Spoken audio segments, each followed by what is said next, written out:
दोस्तों आइए आज चर्चा करते हैं कि फिस्टुला कैसे बनता है। सामने आप देख पा रहे हैं कॉलन ऑफ मॉर्गेगनी। इसके नीचे एनल साइनसिस कुछ पिट्स होते हैं जिन इनमें क्रिप्ट और ग्लैंड होती है जहाँ पे कि बैक्टीरियल इन्फेक्शन सामान्यतया होता है और उसके कारण से पस बन करके फिस्टुला फॉर्मेशन होता है। ये पस कहीं भी ट्रैवल कर सकता है, किसी भी प्रकार का कोई नियम ये फॉलो नहीं करता है।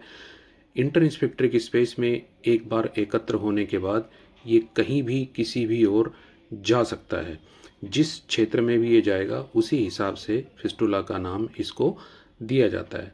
जैसे फॉर एग्जांपल यदि ये ऊपर सुप्रालिवेटर स्पेस में चला जाता है तो सुप्रालिवेटर हाई फिस्टुला बनते हैं। दोनों इंस्पेक्टर को क्रॉस करता है तो ट्रांस इंस्पेक्ट्रिक फिस्टुला बन जाता है।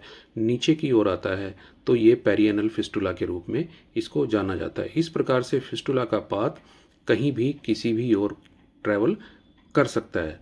आइए इसको एक एनिमेशन के माध्यम से समझने का प्रयास करते हैं।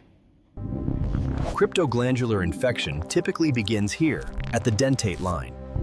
As bacteria invade the anal gland, The pathology begins right here in the crypts of Morgani. When these become obstructed, bacteria invade, causing the acute inflammation we observe in this detailed view.